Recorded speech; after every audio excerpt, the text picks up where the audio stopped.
باب نمبر 8 باب تدفین المیت، میت کی تدفین۔ میت کو دفن کرنا واجب ہے خواہ وہ کافر ہی ہو۔ شیخ البانی رحمہ اللہ اسی کے قائل ہیں۔ احکام الجنائز و بدعہا صفحہ نمبر 167۔ نمبر 1 ابو طلحہ رضی اللہ تعالیٰ عنہ سے روایت ہے کہ ان نبی اللہ صلی اللہ علیہ وسلم امر یوم بدر ب24 رجلا من صنادید قریش فدفنوا فی طوی من اطواء بدر خبیث مخبث۔ جنگ بدر میں رسول اللہ صلی اللہ علیہ وسلم کے حکم سے قریش کے 24 مقتول سردار بدر کے ایک بہت ہی اندھیرے اور گندے کنویں میں پھینک دیے گئے۔ صحیح بخاری کتاب المغازی باب قتل ابی جہل حدیث نمبر 3976، مسند احمد جلد نمبر 4 صفحہ نمبر 129۔ نمبر 2 حضرت علی بن ابی طالب رضی اللہ تعالیٰ عنہ سے روایت ہے کہ جب ابو طالب فوت ہوئے تو میں نبی کریم صلی اللہ علیہ وسلم کے پاس آیا اور میں نے کہا آپ کے بوڑھے چچا فوت ہو گئے ہیں۔ آپ صلی اللہ علیہ وسلم نے فرمایا اذهب فواریہ، جاؤ انہیں دفن کر دو۔ احکام الجنائز و بدعہا صفحہ نمبر 169، تمام المنہ صفحہ نمبر 123، مسند احمد حدیث نمبر 708، نسائی حدیث نمبر 190 صحیح۔ سید سابق رحمہ اللہ فرماتے ہیں مسلمانوں کا اجماع ہے کہ میت کو دفن کرنا اور اسے چھپانا واجب ہے۔ فقہ السنہ جلد نمبر 1 صفحہ نمبر 282، سعودی مستقل فتویٰ کمیٹی۔ کافر کے متعلق اصل بات یہ ہے کہ جب وہ فوت ہو تو اسے اس کے اقارب کسی گڑھے میں دفن کر دیں تاکہ لوگوں کو اس سے اذیت نہ ہو، اور اسے نہ غسل دیا جائے گا، نہ کفن پہنایا جائے گا، اور نہ اس کی نماز جنازہ پڑھی جائے گی۔ جس نے اس کے علاوہ کچھ بھی کیا یا کفار کے ساتھ ان کے رسوم و رواج میں شریک ہوا تو اس پر لازم ہے کہ وہ اللہ سے توبہ استغفار کرے۔ ممکن ہے اللہ تعالیٰ اس کی توبہ قبول فرما لے۔ فتاوی اللجنۃ الدائمہ جلد نمبر 9 صفحہ نمبر 14۔ مردوں کو قبرستان میں دفن کرنا چاہیے جیسا کہ رسول اللہ صلی اللہ علیہ وسلم کا معمول تھا کہ آپ مردوں کو بقیع کے قبرستان میں دفن کیا کرتے تھے۔ شیخ البانی رحمہ اللہ فرماتے ہیں سنت یہ ہے کہ مردوں کو قبرستان میں دفن کیا جائے۔ احکام الجنائز و بدعہا صفحہ نمبر 173۔ انبیاء اور شہداء اس سے مستثنا ہیں۔ نمبر 1 انبیاء کو اللہ تعالیٰ اسی جگہ فوت کرتے ہیں جہاں وہ دفن ہونا چاہتے ہیں، لہٰذا انبیاء کو ان کی وفات کی جگہ پر ہی دفن کیا جاتا ہے، جیسا کہ حضرت عائشہ رضی اللہ عنہا بیان کرتی ہیں کہ جب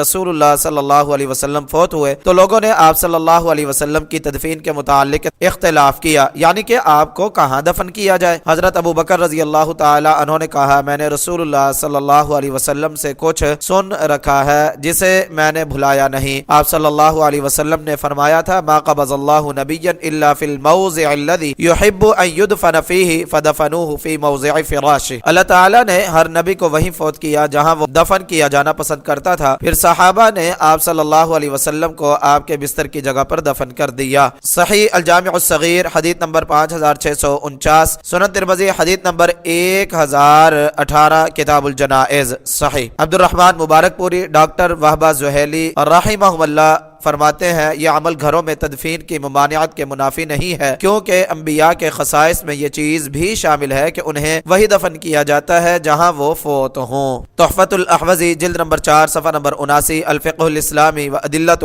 جلد نمبر 2 صفحہ نمبر 520۔ نمبر 2 مارکہ میں قتل ہونے والے شہداء کو ان کی قتل گاہوں میں ہی دفن کیا جاتا ہے، انہیں قبرستان کی طرف منتقل نہیں کیا جاتا، جیسا کہ حضرت جابر رضی اللہ تعالیٰ عنہ سے مروی ہے کہ رسول اللہ صلی اللہ علیہ وسلم مشرکین کے خلاف جنگ کے لیے مدینہ سے نکلے اور میرے والد محترم عبداللہ نے کہا اے جابر تجھ پر کوئی حرج نہیں کہ تو اس وقت تک مدینہ کے مشاہدہ کرنے والوں میں رہے جب تک تجھے ہمارے ساتھ ہونے والے معاملے کا علم نہ ہو جائے۔ اللہ کی قسم اگر یہ بات نہ ہوتی کہ میں اپنے بعد اپنی کچھ بیٹیاں چھوڑے جا رہا ہوں تو مجھے یہ پسند تھا کہ تجھے میرے سامنے شہید کر دیا جائے۔ جابر رضی اللہ تعالیٰ عنہ بیان کرتے ہیں کہ دری اسنا کہ میں مشاہدہ کرنے والوں میں ہی موجود تھا، اچانک میری پھوپھی میرے والد اور ماموں یعنی جو کہ شہید ہو چکے تھے ان کو لے کر آئی، میں نے انہیں اونٹ پر مضبوطی کے ساتھ باندھ دیا، پھر وہ انہیں ہمارے قبرستان میں دفن کرنے کے لیے مدینہ میں داخل ہوئی کہ ایک آدمی آ پہنچا جو یہ اعلان کر رہا تھا الا ان رسول اللہ صلی اللہ علیہ وسلم یأمرکم ان ترجعوا بالقتل فتدفنوها في مصارعها حيث قتلت فرجعنا بهما فدفناهما حيث قتلا۔ خبردار رسول اللہ صلی اللہ علیہ وسلم تمہیں حکم دیتے ہیں کہ مقتولوں کو واپس لے آؤ اور انہیں وہی دفن کرو جہاں انہیں شہید کیا گیا، لہٰذا ہم ان دونوں کو واپس لے گئے اور انہیں وہی دفن کر دیا جہاں انہیں شہید کیا گیا تھا۔ صحیح موارد الظمآن کتاب الجنائز باب دفن الشہداء حیث قتلوا، حدیث نمبر 643۔ احکام الجنائز و بدعها صفحہ نمبر 175۔ صحیح شیخ شعیب ارناؤت نے بھی اس حدیث کو صحیح کہا ہے۔ مسند احمد محقق حدیث نمبر 15281۔ شوکانی رحمہ اللہ فرماتے ہیں شہید کو اگر شہادت کے مقام سے کسی اور جگہ کی طرف منتقل کر دیا گیا ہو تو اسے وہاں سے واپس قتل گاہ کی طرف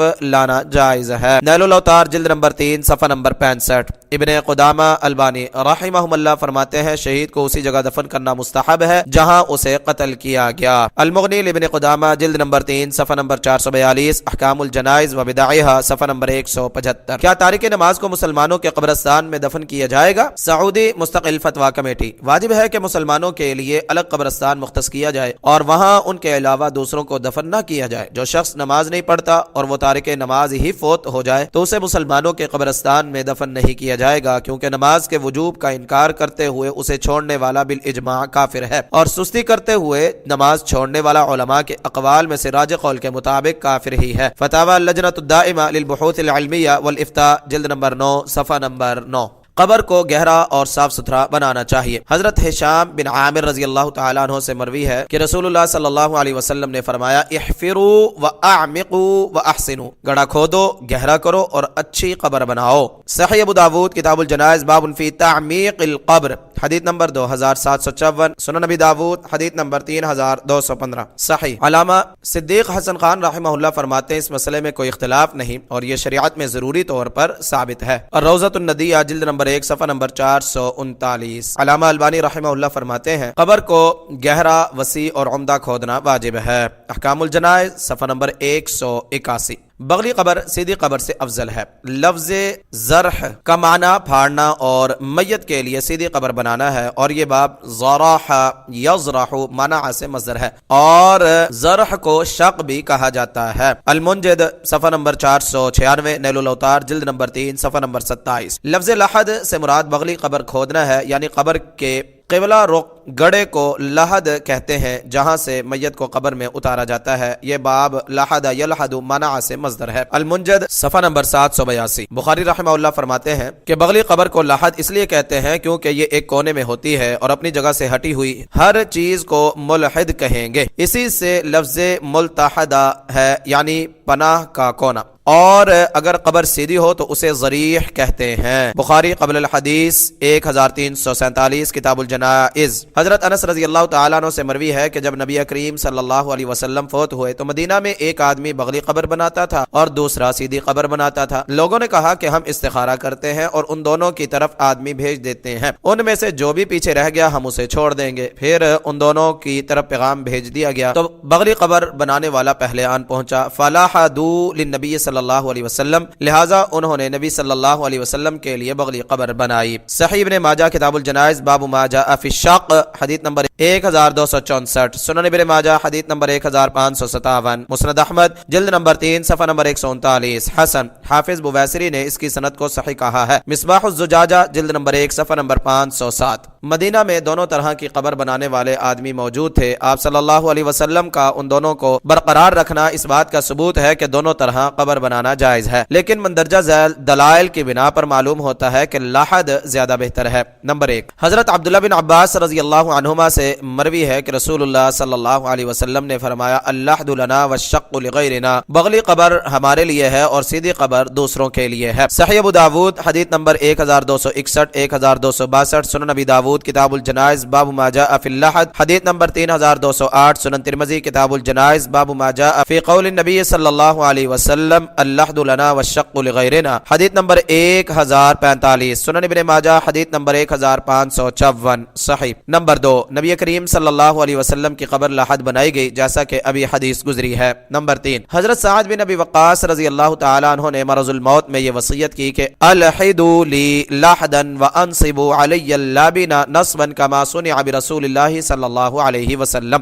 میرے لیے بغلی قبر بنانا اور مجھ پر کچی اینٹیں چننا جیسا کہ رسول اللہ صلی اللہ علیہ وسلم کے ساتھ کیا گیا۔ صحیح مسلم کتاب الجنائز باب فی اللحد ونصب اللابن علی المیت حدیث نمبر 966۔ سنن ابن ماجہ حدیث نمبر 1556۔ نووی رحمہ اللہ شیخ عبداللہ بسام رحمہ اللہ فرماتے ہیں بغلی قبر اور سیدھی قبر دونوں کے جواز پر علماء کا اجماع ہے۔ شرح مسلم للنووی جلد نمبر 4 صفحہ نمبر 39، توضیح الاحکام جلد نمبر 3 صفحہ نمبر 242۔ شوکانی رحمہ اللہ فرماتے ہیں مذکورہ احادیث اس بات کا ثبوت ہے کہ بغلی قبر سیدھی قبر سے زیادہ بہتر ہے۔ نیل الاوتار جلد نمبر 3 صفحہ نمبر 27۔ امیر صنعانی البانی رحمہ اللہ فرماتے ہیں بغلی قبر افضل ہے۔ سبل السلام جلد نمبر 2 صفحہ نمبر 296، احکام الجنائز و بدائعہ صفحہ نمبر 182۔ قبر کچی اینٹوں سے بنانی چاہیے۔ جیسا کہ ابھی پیچھے حدیث بیان کی گئی ہے کہ حضرت سعد بن ابی وقاص رضی اللہ تعالی عنہ نے مرض الموت میں یہ وصیت کی کہ میرے لیے بغلی قبر بنانا، وانصبوا علی اللابین نصبا، اور مجھ پر کچی اینٹیں نصب کرنا، جیسا کہ رسول اللہ صلی اللہ علیہ وسلم کے ساتھ کیا گیا۔ شوکانی رحمہ اللہ فرماتے ہیں اس حدیث میں یہ ثبوت موجود ہے کہ کچی اینٹیں نصب کرنا مستحب ہے، کیونکہ صحابہ کے اتفاق کے ساتھ رسول اللہ صلی اللہ علیہ وسلم کی قبر میں یہی اینٹیں استعمال کی گئی تھیں۔ نیل الاوتار جلد نمبر 3 صفحہ نمبر 27۔ نووی رحمہ اللہ شیخ عبداللہ بسام رحمہ اللہ فرماتے ہیں قبر پر کچی اینٹیں استعمال کرنا مستحب ہے۔ شرح مسلم للنووی جلد نمبر 4 صفحہ نمبر 280، توضیح الاحکام جلد نمبر 3 صفحہ نمبر 242۔ قبر میں وہ چیز داخل کرنے کا حکم جسے آگ پہنچی ہو۔ ابن قدامہ رحمہ اللہ فرماتے ہیں قبر میں نہ تو پختہ اینٹ داخل کی جائے اور نہ ہی کوئی لکڑی اور نہ کوئی ایسی چیز جسے آگ پہنچی ہو۔ المغنی جلد نمبر 3 صفحہ نمبر 435۔ ایک قبر میں ایک سے زائد افراد کی تدفین۔ حضرت جابر رضی اللہ تعالیٰ عنہ سے مروی ہے کہ ان النبی صلی اللہ علیہ وسلم کان یجمع بین الرجلین من قتل احد، کہ نبی کریم صلی اللہ علیہ وسلم نے احد کے دو شہیدوں کو تدفین میں ایک ساتھ جمع فرمایا تھا۔ صحیح بخاری کتاب الجنائز باب دفن الرجلین والثلاثہ فی قبر واحد، حدیث نمبر 1345، ترمذی حدیث نمبر 1036۔ ایک اور روایت میں ہے کہ رسول اللہ صلی اللہ علیہ وسلم نے شہدائے احد کے متعلق فرمایا وجعلوا الرجلین والثلاثہ فی القبر، ایک قبر میں 2 یا 3 آدمیوں کو رکھو۔ صحیح ابو داود کتاب الجنائز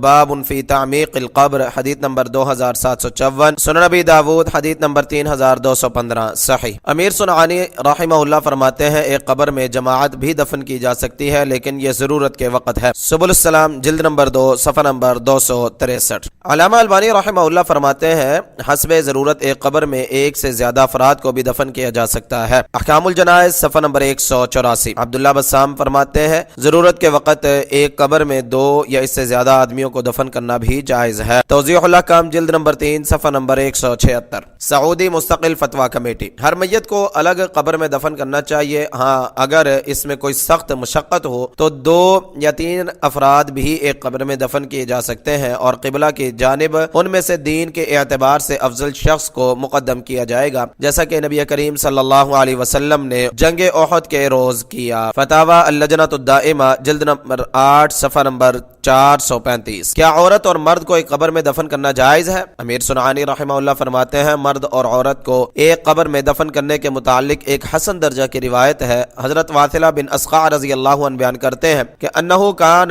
یدفن الرجل والمرأة فی القبر الواحد، وہ مرد اور عورت کو ایک ہی قبر میں دفن کرتے اور مرد کو آگے رکھتے اور عورت کو اس کے پیچھے، اور ان دونوں کے درمیان مٹی سے ایک پردہ بنا دیتے۔ مصنف عبد الرزاق جلد نمبر 3 صفحہ نمبر 474۔ حافظ ابن صلاح رحمہ اللہ فرماتے ہیں مرد اور اجنبی عورت کو ایک ہی قبر میں دفن کرنا، اس کے متعلق مسئلہ یہ ہے کہ ایک قبر میں 2 افراد کو اکٹھے دفن کرنا سوائے کسی سخت ضرورت کے جائز نہیں۔ اس کا مطلب یہ ہوا کہ مسئلہ حرمت کے قریب تر ہے اور میت محترم ہے۔ علاوہ ازیں یہ بھی معلوم نہیں کہ ان دونوں کی حالت کیا ہے، یعنی وہ نیک ہیں یا بد، لہذا نیک کو بدکار کے ساتھ اذیت ہوگی۔ پھر بلا شبہ آدمی اور اجنبی عورت کو اکٹھے دفن کرنا زیادہ ممانعت کے ساتھ خاص ہے، کیونکہ مشروع اور ثابت مسئلہ یہ ہے کہ ان دونوں کے درمیان علیحدگی ہو جو موت کے بعد بھی باقی رہنی چاہیے۔ فتاوی و مسائل ابن صلاح جلد نمبر 1 صفحہ نمبر 260۔ شیخ ابن باز رحمہ اللہ فرماتے ہیں جب کوئی ضرورت پیش آ جائے، مثلا قتل یا طاعون کی وجہ سے مردوں کی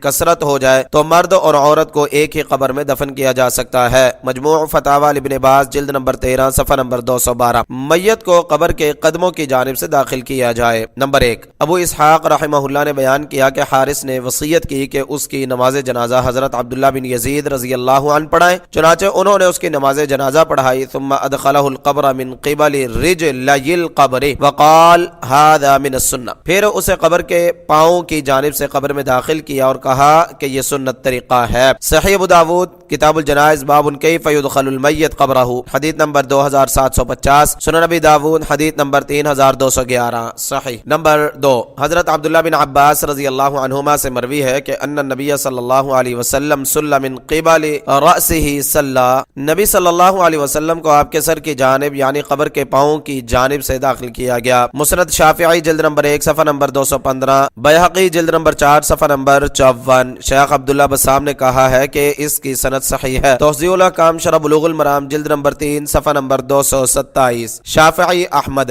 رحمہم اللہ اسی کے قائل ہیں۔ ابو حنیفہ رحمہ اللہ فرماتے ہیں میت کو قبلہ کی جانب سے چوڑائی کے رخ قبر میں داخل کیا جائے گا۔ الحاوی جلد نمبر 3 صفحہ نمبر 61، الام جلد نمبر 1 صفحہ نمبر 457، المغنی جلد نمبر 3 صفحہ نمبر 426، الہدایہ جلد نمبر 1 صفحہ نمبر 63، المبسوط جلد نمبر 2 صفحہ نمبر 61۔ شوکانی رحمہ اللہ فرماتے ہیں سنت کی پیروی کرنا رائے سے زیادہ بہتر ہے، یعنی قبر کے پاؤں کی جانب سے میت کو داخل کرنا چوڑائی کی طرف سے داخل کرنے سے بہتر ہے۔ نیل الاوتار جلد نمبر 3 صفحہ نمبر 29۔ ابن قدامہ رحمہ اللہ فرماتے ہیں مستحب یہ ہے کہ میت کا سر قبر کے قدموں کے پاس رکھا جائے اور پھر میت کو قبر میں داخل کیا جائے۔ المغنی ابن قدامہ جلد نمبر 3 صفحہ نمبر 425۔ عبداللہ بسام کہتے ہیں میت کو سر کی جانب یعنی قبر میں رکھنے کے بعد جہاں پاؤں ہوں گے اس سے دفن کرنا مستحب ہے۔ توضیح الاحکام جلد نمبر 3 صفحہ نمبر 227۔ امیر صنعانی فرماتے ہیں احادیث کے مجموعہ سے یہ بات سمجھ آتی ہے کہ دونوں میں اختیار ہے، یعنی چاہے کوئی میت کو قبر کے پاؤں کی جانب سے قبر میں اتارے اور چاہے چوڑائی کی جانب سے۔ سبل السلام جلد نمبر 2 صفحہ نمبر 294۔ میت کو قبر میں داخل کرتے وقت یہ دعا پڑھی جائے۔ حضرت عبداللہ بن عمر رضی اللہ عنہما سے مروی ہے کہ جب میت کو قبر میں داخل کیا جاتا تو نبی کریم صلی اللہ علیہ وسلم کہتے بسم اللہ وعلی ملت رسول اللہ۔ ایک روایت میں ہے کہ آپ صلی اللہ علیہ وسلم یہ لفظ کہتے بسم اللہ وعلی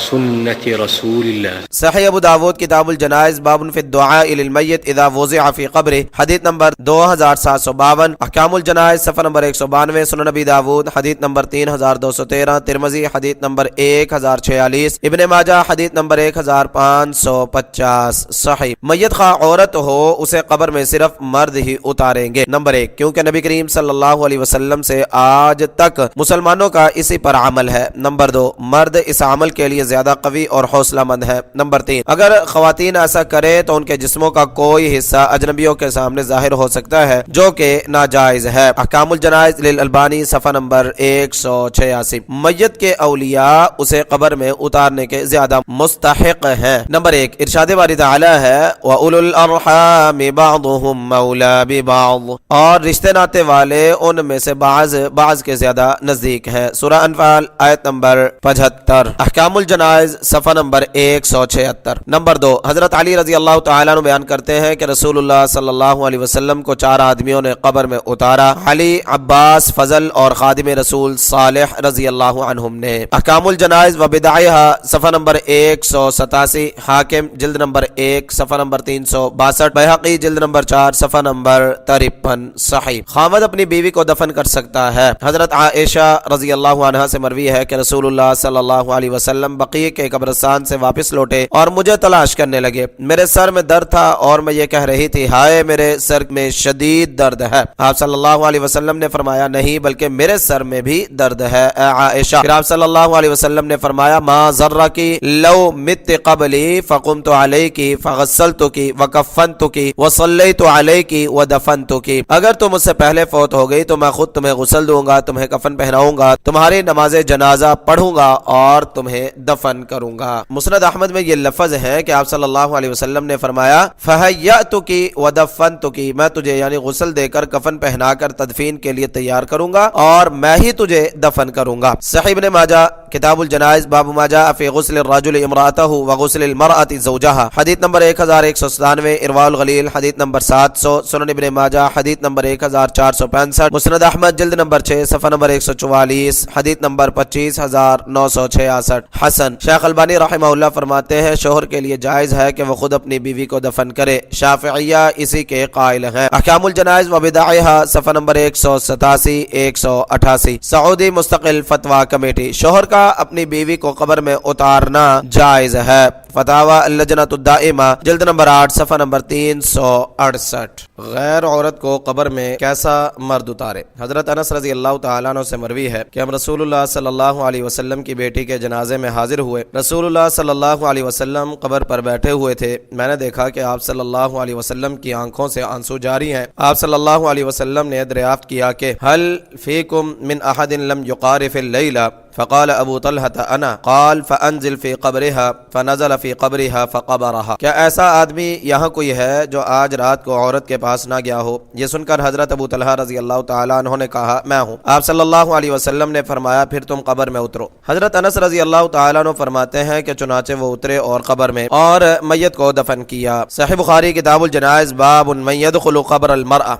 حدیث نمبر 1342، مسند احمد جلد نمبر 3 صفحہ نمبر 126۔ شوکانی رحمہ اللہ فرماتے ہیں یہ حدیث اس بات پر دلالت کرتی ہے کہ عورت کو خواتین کے سوا اگر مرد قبر میں اتاریں تو یہ بھی جائز ہے کیونکہ وہ اس کام کی زیادہ طاقت رکھتے ہیں۔ نیل الاوتار جلد نمبر 3 صفحہ نمبر 35۔ نووی رحمہ اللہ فرماتے ہیں یہ حدیث ان احادیث میں سے ہے جن سے دلیل پکڑی جاتی ہے کہ صرف مرد ہی دفن کریں گے خواہ میت عورت ہی ہو۔ المجموع جلد نمبر 5 صفحہ نمبر 289۔ ابن حزم رحمہ اللہ اسی کے قائل ہیں۔ المحلہ جلد نمبر 5 صفحہ نمبر 144۔ سلیم ہلالی فرماتے ہیں جس نے اپنی بیوی سے یعنی گزشتہ شب ہم بستری کی ہو اس کے لیے جائز نہیں کہ میت کو دفن کرنے کے لیے قبر میں داخل ہو۔ موسوعۃ المناہی الشرعیہ جلد نمبر 2 صفحہ نمبر 37۔ میت کو دائیں پہلو پر قبلہ رخ رکھا جائے۔ شوکانی رحمہ اللہ فرماتے ہیں شریعت اسلامیہ میں یہ ایسا معروف فعل ہے جو دلیل کا محتاج نہیں۔ السیل الجرار جلد نمبر 1 صفحہ نمبر 362۔ صدیق حسن خان رحمہ اللہ کہتے ہیں اس میں کوئی اختلاف نہیں۔ الروضۃ الندیہ جلد نمبر 1 صفحہ نمبر 441۔ ابن حزم، عبداللہ بسام، شیخ البانی، شیخ ابن باز رحمہم اللہ اسی کے قائل ہیں۔ المحلہ جلد نمبر 5 صفحہ نمبر 173۔ توضیح الاحکام شرح بلوغ المرام جلد نمبر 3 صفحہ نمبر 242۔ احکام الجنائز صفحہ نمبر 192۔ مجموع فتاوی ابن باز جلد نمبر 13 صفحہ نمبر 192۔ قبر میں اتارنے کے بعد میت کا چہرہ ننگا کرنے کا حکم۔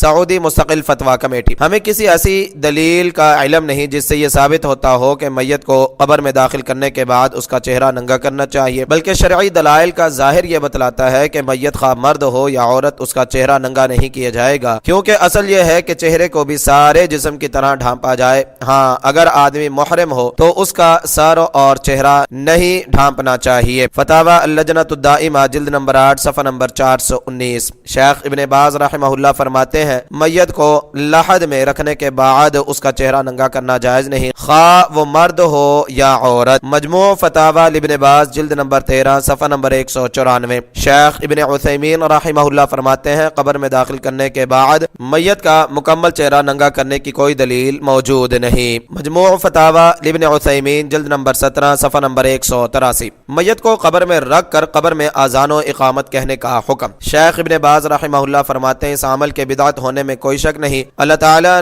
نے اس کے متعلق کوئی دلیل نازل نہیں فرمائی، کیونکہ یہ عمل نہ تو رسول اللہ صلی اللہ علیہ وسلم سے منقول ہے اور نہ ہی صحابہ کرام رضی اللہ عنہم سے، اور ساری خیر و بھلائی ان کی اتباع اور ان کے راستے پر چلنے میں ہی ہے۔ فتاوی اسلامیہ جلد نمبر 2 صفحہ نمبر 50۔ سعودی مستقل فتویٰ کمیٹی۔ قبر کے پاس اذان اور اقامت کہنا جائز نہیں، نہ تدفین کے بعد اور نہ ہی قبر میں، کیونکہ یہ من گھڑت بدعت ہے۔ فتاوی اللجنۃ الدائمہ جلد نمبر 9 صفحہ نمبر 72۔ تدفین کے وقت قبر کے قریب بیٹھنا جائز ہے۔ حضرت براء بن عازب رضی اللہ تعالیٰ عنہ سے مروی ہے کہ ہم رسول اللہ صلی اللہ علیہ وسلم کے ساتھ ایک انصاری کے جنازے میں نکلے، ہم قبر تک پہنچ گئے لیکن ابھی تک لحد نہیں بنائی گئی تھی، فجلس النبی صلی اللہ علیہ وسلم مستقبل القبلۃ وجلسنا معه، تو رسول اللہ صلی اللہ علیہ وسلم قبلہ رخ ہو کر بیٹھ گئے اور ہم بھی آپ کے ساتھ بیٹھ گئے۔ صحیح ابو داود کتاب الجنائز باب الجلوس عند القبر حدیث نمبر 2751۔ سنن ابی داود حدیث نمبر 3212۔ قیالسی حدیث نمبر 753۔ مسند احمد جلد نمبر 4 صفحہ نمبر 287۔ صحیح۔ دوران تدفین عالم شخص کو چاہیے کہ لوگوں کو واعظ و نصیحت کرے۔ حضرت براء بن عازب رضی اللہ تعالیٰ عنہ سے مروی ایک روایت میں ہے کہ ہم رسول اللہ صلی اللہ علیہ وسلم کے ساتھ ایک انصاری کے جنازے میں نکلے، ہم قبر تک آئے، میت کو ابھی دفن نہیں کیا گیا گیا تھا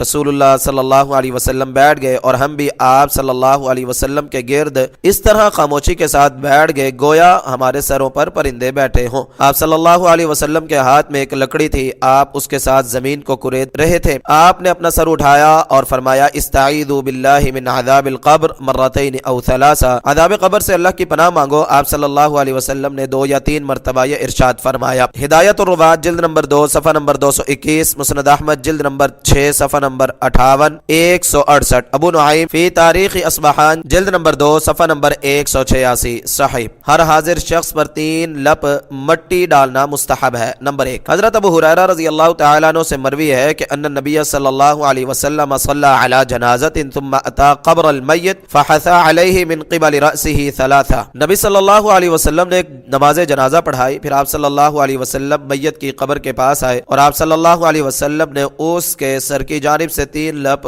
مٹی ڈالی۔ صحیح ابن ماجہ کتاب ما جاء فی الجنائز باب ما جاء فی حثو التراب فی القبر، حدیث نمبر 1271، ابن ماجہ حدیث نمبر 1565 صحیح۔ حافظ بویسری نے اسے صحیح کہا ہے، مصباح الزجاجہ جلد نمبر 1 صفحہ نمبر 511۔ نمبر 2، حضرت عامر بن ربیعہ رضی اللہ عنہ بیان کرتے ہیں کہ ان النبی صلی اللہ علیہ وسلم صلی علی عثمان بن مزعون واتى القبر فحثى عليه 3 حثیات وهو قائم، نبی کریم صلی اللہ علیہ وسلم نے حضرت عثمان بن مزعون رضی اللہ عنہ کی نماز جنازہ پڑھی، پھر قبر پر آئے اور اس پر کھڑے ہو کر 3 لپ مٹی ڈالی۔ دارقطنی جلد نمبر 2 صفحہ نمبر 76۔ شیخ عبداللہ بسام نے کہا کہ یہ حدیث حسن ہے۔ توضیح الاحکام جلد نمبر 3 صفحہ نمبر 247۔ شوکانی رحمہ اللہ فرماتے ہیں اس حدیث سے معلوم ہوا کہ میت پر اس کے سر کی جانب سے مٹی ڈالنا مشروع ہے۔ نیل الاوتار جلد نمبر 3 صفحہ نمبر 30۔ شیخ عبداللہ بسام کہتے ہیں رسول اللہ صلی اللہ علیہ وسلم نے جو 3 لپ مٹی ڈالی ہے وہ امت کے لیے بھی مسنون ہے۔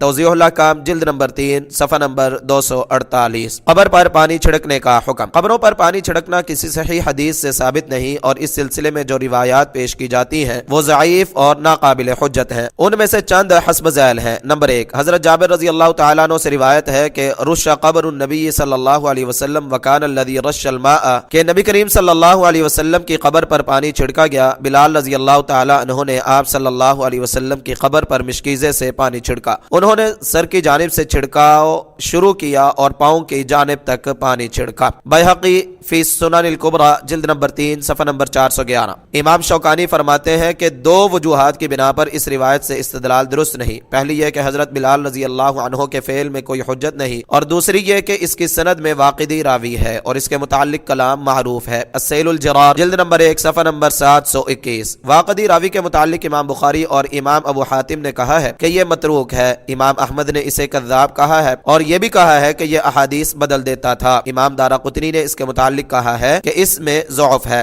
اور امام ابن عدی نے کہا ہے کہ اس کی احادیث محفوظ نہیں ہے۔ مزید تفصیل کے لیے دیکھیے میزان الاعتدال جلد نمبر 6 صفحہ نمبر 273، حدیث نمبر 7999۔ نمبر 2، جعفر بن محمد اپنے والد سے روایت کرتے ہیں کہ ان رسول اللہ صلی اللہ علیہ وسلم رش علی قبر ابنہ ابراہیم الماء ووضع علیہ الحصبہ، رسول اللہ صلی اللہ علیہ وسلم نے اپنے بیٹے ابراہیم کی قبر پر پانی چھڑکا اور اس پر کنکریاں رکھیں۔ ترتیب المسند للشافعی جلد نمبر 1 صفحہ نمبر 215، حدیث نمبر 599۔ سعید بن منصور کما فی التلخیص جلد نمبر 2 صفحہ نمبر 133، حدیث نمبر 793۔ بیہقی فی السنن الکبریٰ جلد نمبر 3 صفحہ نمبر 411۔ امام شوکانی فرماتے ہیں کہ یہ روایت مرسل ہے اور یہ بات محتاج دلیل نہیں کہ مرسل روایت ضعیف کی اقسام میں سے ایک ہے۔ السیل الجرار جلد نمبر 1 صفحہ نمبر 721۔ شیخ محمد صبیحی حسن حلاق فرماتے ہیں کہ یہ روایت مرسل ہے اور ترتیب المسند کی روایت تو بہت زیادہ ضعیف ہے۔ التعلیق علی السیل الجرار جلد نمبر 1 صفحہ نمبر 721۔ نمبر 3، حضرت عامر بن ربیعہ رضی اللہ عنہ سے مروی ایک روایت میں ہے کہ رسول اللہ صلی اللہ علیہ وسلم نے حضرت عثمان بن مزعون رضی اللہ عنہ کی قبر پر پانی کے چھڑکاؤ کا حکم دیا۔ بزار فی کشف الاستار جلد نمبر 1 صفحہ نمبر 396، حدیث نمبر 843۔ دارقطنی جلد نمبر 2 صفحہ نمبر 76، تعلیق المغنی میں ہے کہ اس کی حدیث میں قاسم عمری اور عاصم بن عبید اللہ دونوں راوی ضعیف ہیں۔ روایات کی حد تک تو پانی چھڑکنے والا مسئلہ ثابت نہیں، البتہ اگر کوئی سنت نہ سمجھے اور محض قبر کی مٹی دبانے اور برابر کرنے کی غرض سے پانی چھڑک لیتا ہے تو ہمارے علم کے مطابق اس میں کوئی قباحت نہیں، واللہ اعلم۔ شافعی ابو حنیفہ رحمہم اللہ فرماتے فرماتے ہیں قبر پر پانی چھڑکنا مشروع ہے، یعنی انہوں نے مندرجہ بالا ضعیف روایات سے ہی استدلال کیا ہے جو قابل حجت نہیں۔ نیل الاوتار جلد نمبر 3 صفحہ نمبر 33۔ قبر کو ایک بالشت سے زیادہ بلند نہ کیا جائے۔ نمبر 1، ابو الحیاج اسدی سے مروی ہے کہ وہ بیان کرتے ہیں کہ علی بن ابی طالب رضی اللہ تعالی عنہ نے مجھے کہا کہ کیا میں تمہیں ایسے کام پر نہ بھیجوں جس پر رسول اللہ صلی اللہ علیہ وسلم نے مجھے بھیجا تھا کہ اللہ تدع تمثالا الا طمست ولا قبرا مشرفا الا سویت، تم ہر ذی روح کی تصویر کو مٹا دو اور ہر شرعی مقدار سے بلند قبر کو برابر کر دو۔ مسلم کتاب الجنائز باب الامر بتسویۃ القبر حدیث نمبر 969، ابو داود حدیث نمبر 3218، ترمذی حدیث نمبر 1049، احمد جلد نمبر 1 صفحہ نمبر 89۔ نمبر 2، حضرت جابر رضی اللہ تعالیٰ عنہ سے مروی ہے کہ ورفع قبرہ عن الارض قبر شبر، آپ صلی اللہ علیہ وسلم کی قبر زمین سے ایک بالشت برابر اونچی بنائی گئی۔ احکام الجنائز صفحہ نمبر 195، بیہقی جلد نمبر 3 صفحہ نمبر 410، ابن حبان جلد نمبر 14 صفحہ نمبر 602، حدیث نمبر 6635، الاحسان حسن، شیخ صباحی حسن حلاق نے اسے صحیح کہا ہے۔ التعلیق علی سبل السلام جلد نمبر 3 صفحہ نمبر 377، امام ابن حبان اور ابن سکن نے اس حدیث کو صحیح کہا ہے۔ اس روایت کے لیے ایک مرسل روایت شاہد ہے۔ صالح بن ابی الاخضر بیان کرتے ہیں کہ رأیت قبر رسول اللہ صلی اللہ علیہ وسلم شبرا او نحو شبر، میں نے رسول اللہ صلی اللہ علیہ وسلم کی قبر کو ایک بالشت برابر یا بالشت کے قریب یعنی بلند دیکھا۔ ابو داود فی المراسیل حدیث نمبر 421۔ شافعی رحمہ اللہ فرماتے ہیں قبر میں صرف وہی مٹی ڈالی جائے جو اس سے نکلی ہو، ورنہ زائد مٹی ڈالنے سے قبر بہت بلند ہو جائے گی، نیز اسے صرف ایک بالشت برابر ہی بلند رکھا جائے۔ جلد نمبر 1 صفحہ نمبر 445۔ نووی رحمہ اللہ فرماتے ہیں اصحاب شافعی متفق ہیں کہ مذکورہ مقدار کے برابر قبر بلند کرنا مستحب ہے۔ المجموع جلد نمبر 5 صفحہ نمبر 296۔ عبداللہ بسام البانی وہبہ زہیلی فرماتے ہیں قبر کو زمین سے بالشت برابر بلند رکھا جائے گا تاکہ اسے پہچانا جا سکے۔ توضیح الاحکام شرح بلوغ المرام جلد نمبر 3 صفحہ نمبر 242، احکام الجنائز و بدعها صفحہ نمبر 195، الفقہ الاسلامی و ادلتہ جلد نمبر 2 صفحہ نمبر 523۔ اس کی تائید اس روایت سے بھی ہوتی ہے جس میں مذکور ہے کہ قاسم بن محمد نے نبی صلی اللہ علیہ وسلم اور آپ کے دو ساتھیوں یعنی حضرت ابو بکر و عمر رضی اللہ عنہما کی قبروں کو اس حالت میں دیکھا کہ لا مشرفتن ولا لاطئتن، نہ بلند تھی اور نہ ہی زمین کے ساتھ ملی ہوئی تھیں۔ احکام الجنائز صفحہ نمبر 196، ابو داود کتاب الجنائز باب فی تسویۃ القبر حدیث نمبر 3220، حاکم جلد نمبر 1 صفحہ نمبر 369، بیہقی جلد نمبر 4 صفحہ نمبر 3۔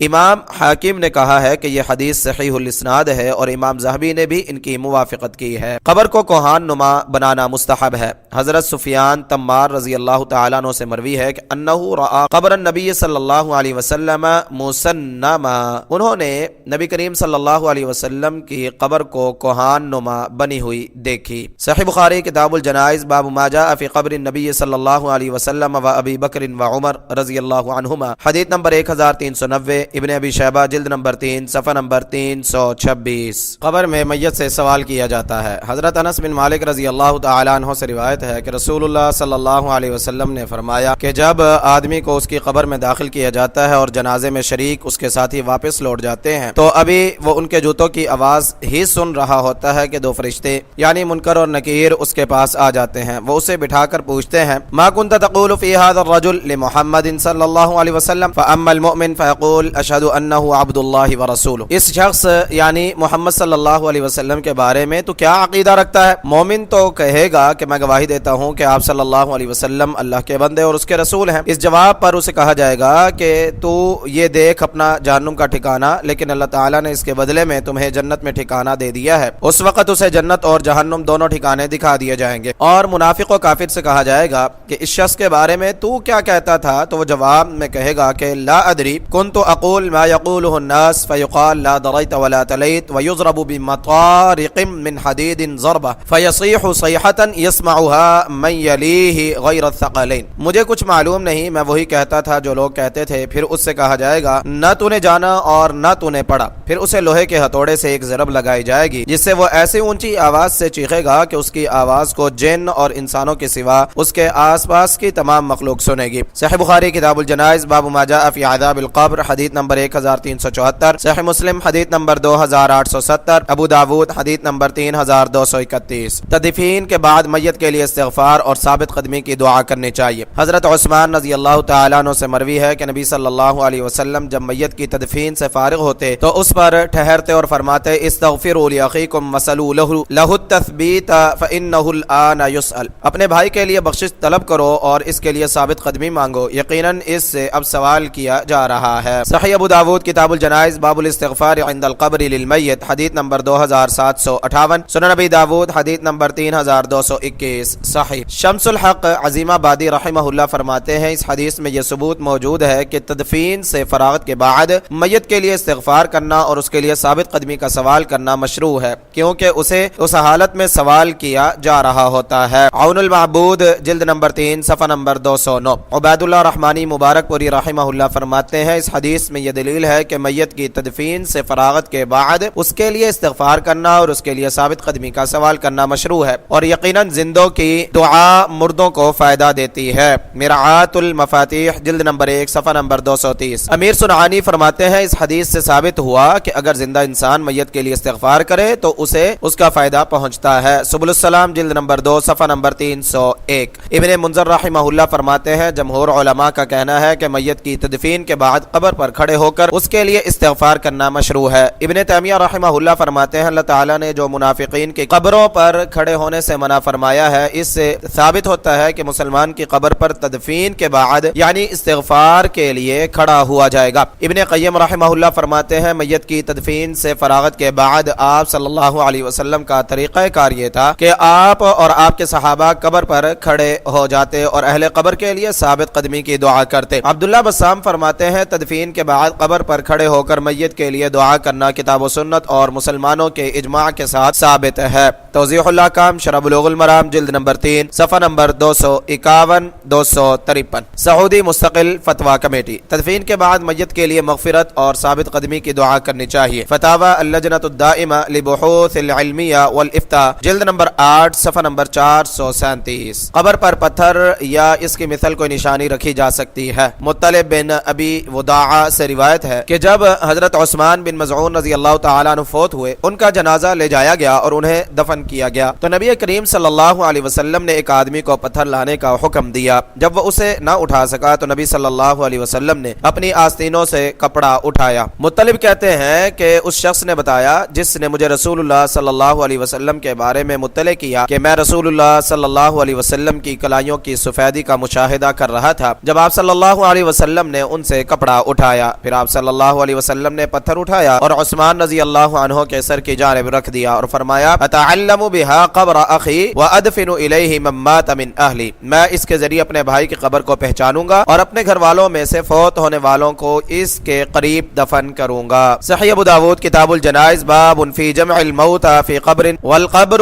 يعلم حدیث نمبر 2745۔ سنن نبی داود حدیث نمبر 3206، بیہقی جلد نمبر 3 صفحہ نمبر 412۔ حسن حافظ ابن حجر رحمہ اللہ نے کہا ہے کہ اس کی سند صحیح ہے۔ تلخیص الحبیر جلد نمبر 2 صفحہ نمبر 267۔ امام ابو داود رحمہ اللہ نے اس حدیث پر یہ باب قائم کیا ہے کہ ایک قبر میں زیادہ مردوں کو جمع کیا جا سکتا ہے اور قبر کی علامت مقرر کی جا سکتی ہے۔ امام بیہقی رحمہ اللہ نے یہ باب قائم کیا ہے کہ باب اعلام القبر بصخرۃ او علامت ما کانت، پتھر یا کسی بھی علامت کے ذریعے قبر کی نشانی کو مقرر کرنا۔ شیخ البانی رحمہ اللہ رقم طراز ہیں کہ اس روایت کے 2 شاہد ہیں جن کے ساتھ یہ قوی ہو جاتی ہے۔ احکام الجنائز صفحہ نمبر 197۔ شوکانی رحمہ اللہ فرماتے ہیں اس حدیث میں یہ ثبوت موجود ہے کہ میت کی قبر پر بطور علامت کوئی پتھر وغیرہ رکھنا جائز ہے۔ نیل الاوتار جلد نمبر 3 صفحہ نمبر 33۔ ابن باز رحمہ اللہ فرماتے ہیں قبر پر پہچان کے لیے کوئی علامت مثلا پتھر یا ہڈی وغیرہ رکھنے میں کوئی حرج نہیں۔ مجموع فتاوی ابن باز جلد نمبر 13 صفحہ نمبر 200۔ قبر پر ٹہنی لگانا حضرت عبداللہ بن عباس رضی اللہ عنہما نبی کریم صلی اللہ علیہ وسلم کے متعلق بیان کرتے ہیں ہیں کہ انہو مر بقبرین یعذبان فقال انہما لیعذبان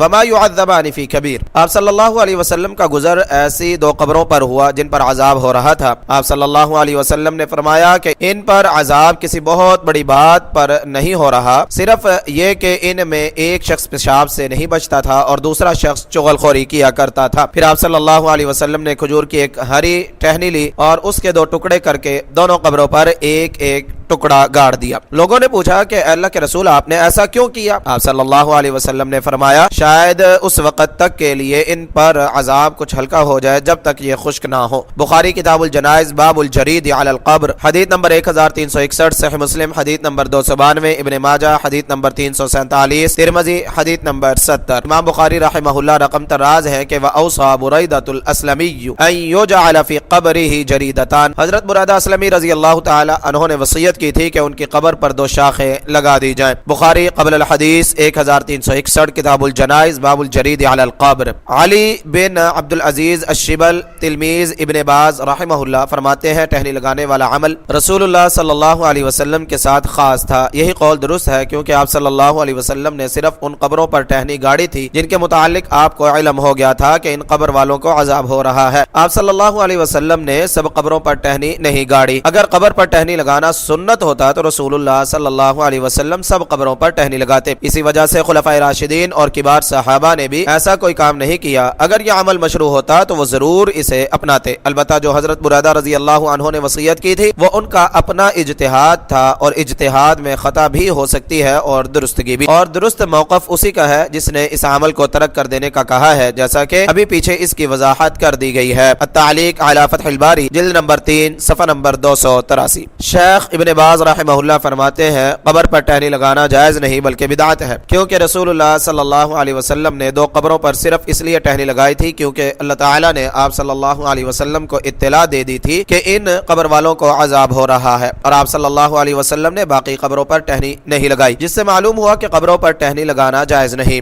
مجموع فتاوی ابن باز جلد نمبر 13 صفحہ نمبر 201. سید سابق رحمہ اللہ بھی اسی کے قائل ہیں. فقہ السنہ جلد نمبر 1 صفحہ نمبر 292. شیخ ابن عثیمین رحمہ اللہ فرماتے ہیں ہمارے لیے قبر پر ٹہنی لگانا اس لیے جائز نہیں کیونکہ ہمیں نبی کریم صلی اللہ علیہ وسلم کے برخلاف یہ علم نہیں ہوتا کہ اس آدمی کو عذاب ہو رہا ہے. مجموع فتاوی ابن عثیمین جلد نمبر 17 صفحہ نمبر 192. سعودی مستقل فتویٰ کمیٹی. نبی کریم صلی اللہ علیہ وسلم نے جو دو قبروں پر عذاب میں تخفیف کی غرض سے ٹہنی لگائی تھی وہ ایک خاص واقعہ ہے، اس کے لیے عموم نہیں ہے، اور وہ عمل رسول اللہ صلی اللہ علیہ وسلم کے ساتھ خاص تھا. فتاوی اسلامیہ جلد نمبر 2 صفحہ نمبر 37. میت کو کسی شرعی عذر کی بنا پر قبر سے نکالا جا سکتا ہے. نمبر 1 حضرت جابر رضی اللہ تعالیٰ عنہ سے مروی ہے کہ اتا رسول اللہ صلی اللہ علیہ وسلم عبداللہ بن ابی بعد ما ادخل حفرته فامر به فاخرج. رسول اللہ صلی اللہ علیہ وسلم تشریف لائے تو عبداللہ بن ابی رئیس المنافقین کو اس کی قبر میں داخل کیا جا چکا تھا، لیکن آپ صلی اللہ علیہ وسلم کے حکم سے اسے قبر سے نکال لیا گیا. پھر آپ صلی اللہ علیہ وسلم نے اسے اپنے گھٹنوں پر رکھ کر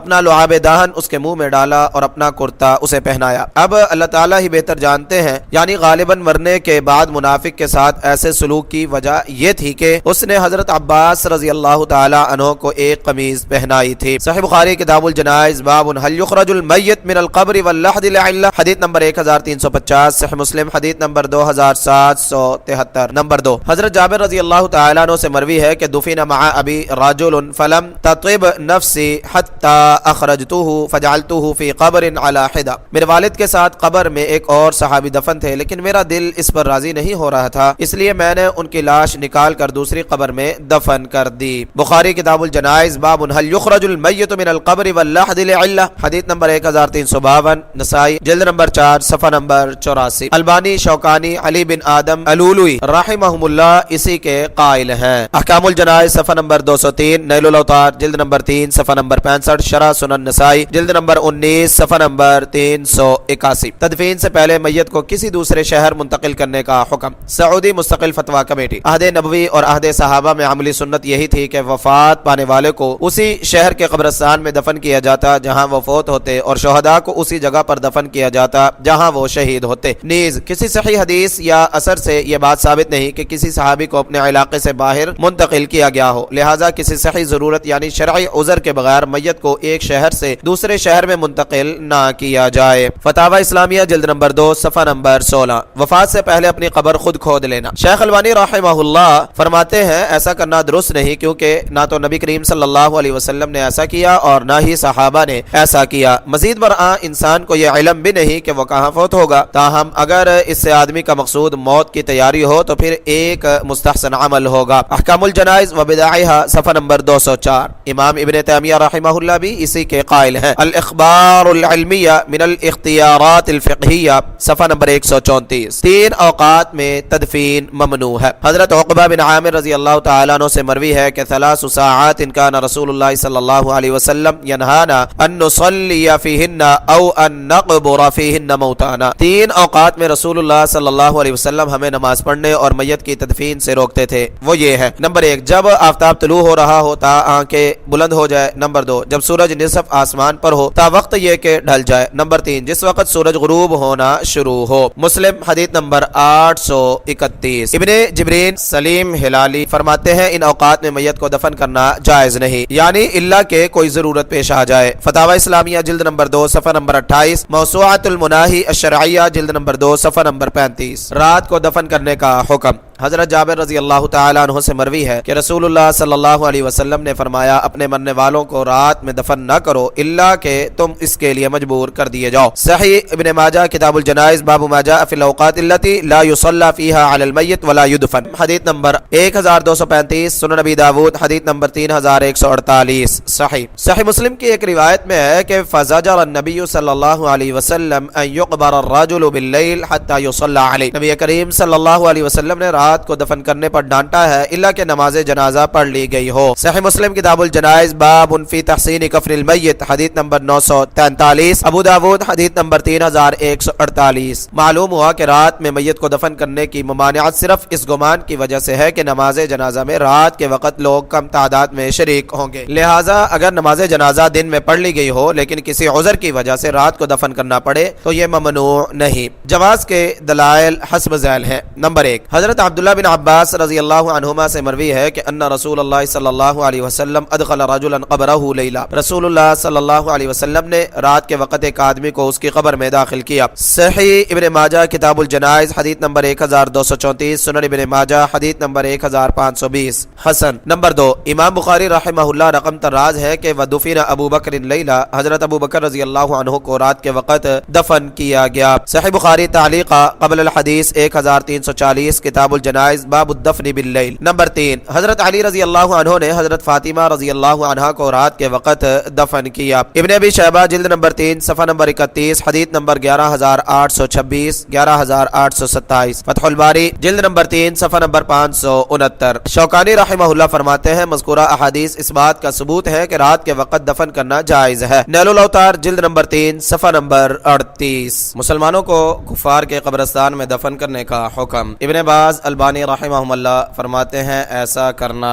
ہرگز جائز نہیں، کیونکہ عہد نبوی اور عہد خلفائے راشدین میں اہل اسلام نے کبھی ایسا نہیں کیا۔ فتاوی اسلامیہ جلد نمبر 2 صفحہ نمبر 24۔ احکام الجنائز و بدائعہ صفحہ نمبر 172۔ سعودی مستقل فتویٰ کمیٹی۔ مسلمانوں کو کفار کے اور کفار کو مسلمانوں کے قبرستان میں دفن کرنا جائز نہیں۔ فتاوی اسلامیہ جلد نمبر 2 صفحہ نمبر 36۔ میت کو تابوت یا صندوق وغیرہ میں دفن کرنے کا حکم۔ سعودی مستقل فتویٰ کمیٹی۔ اگر ممکن ہو تو مسلمان میت کو نہ تو تابوت میں دفن کرنا چاہیے اور نہ ہی کسی صندوق وغیرہ میں، یہی مسنون طریقہ ہے، کیونکہ نہ تو نبی کریم صلی اللہ علیہ وسلم سے اور نہ ہی آپ صلی اللہ علیہ وسلم کے صحابہ سے منقول ہے کہ انہوں نے میت کو صندوق میں دفن کیا ہو، اور خیر و بھلائی ان کی اتباع میں ہی ہے۔ مزید برآں میت کو صندوق میں دفن کرنے میں کفار اور دنیا دار اہل ثروت حضرات کی مشابہت بھی ہے۔ حالانکہ موت تو عبرت و نصیحت کا مقام ہے، لیکن اگر میت کو تابوت میں دفن کرنے کے بغیر کوئی چارہ ہی نہ ہو تو اللہ تعالیٰ کے ان فرامین کی وجہ سے کوئی حرج نہیں۔ نمبر 1 وما جعل عليكم في الدين من حرج